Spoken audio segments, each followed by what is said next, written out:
Welcome to the Fear and Greed Business News Afternoon Report for Monday, the 14th of October, 2024. I'm Sean Aylmer. Every afternoon, we've got the 5 stories that happened today that you need to know about. Story number 1, the S&P ASX 200 closed up 0.5% today to finish at 8,253 points.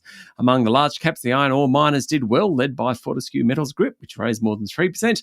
Rio Tinto was up 1.7%. Other notables among the mega caps included CSL, ANZ and Macquarie, which all ended 1% higher.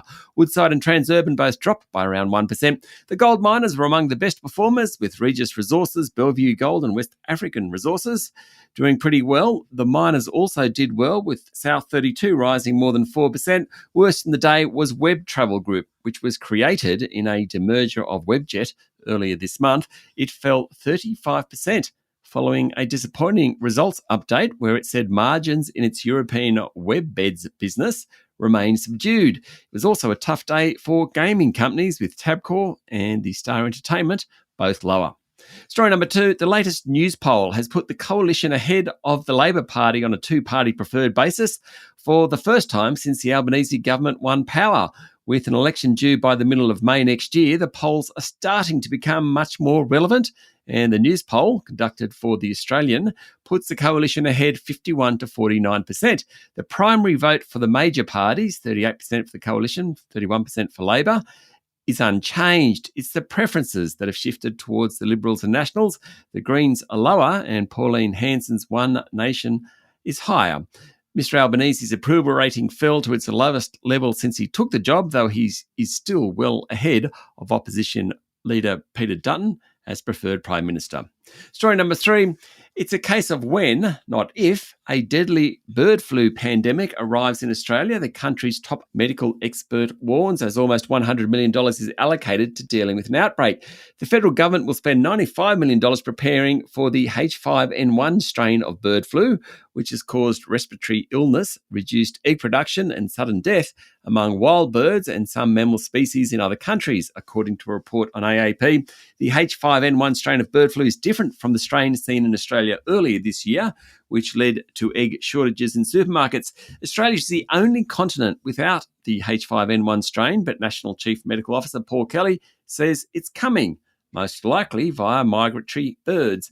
He said it's important to get ahead of the curve. Professor Kelly said a bird flu outbreak would not lead to human health issues, but would spread in the same way as other influenza viruses. Story number 4, the head of the ACTU, Sally McManus, says she has had to live in multiple places and change her routine due to security concerns following the crackdown on the CFMEU. She told the ABC this morning that that's just her life at the moment, and it's the price to pay for standing up to people. The CFMEU went into administration in August following reports that bikies and underworld figures had infiltrated the union, including by being gifted lucrative delegate roles and labour hire agreements. Ms McManus said police have been helpful. She said unions were absolutely committed to standing up to intimidation, standing up to violence, standing up to corruption. And finally, story number 5, a man carrying illegal firearms, ammunition and fake passports was arrested near a Donald Trump rally in California over the weekend in what might have been a third assassination attempt on the former president. The 49-year-old was driving a black SUV at a security checkpoint close to Trump's rally in Coachella Valley. The man was taken into custody after he was found to be illegally carrying a shotgun, a loaded handgun with a high-capacity magazine, ammunition and fake passports and licenses, according to the Sheriff's Office. The suspect was charged with firearms offences before being released, and he's believed to be a member of the anti-government group Sovereign Citizens. Members maintain that the nation's laws do not apply to them. The arrest follows 2 assassination attempts on Trump, which have sparked concern that America's highly polarised election could trigger political violence. That's it for the afternoon report for Monday, the 14th of October, 2024. Don't forget to hit follow on the podcast and find Fear and Greed on LinkedIn, Instagram, X, TikTok and Facebook. Join Michael Thompson and I tomorrow morning for the Fast 5 by Fear and Greed.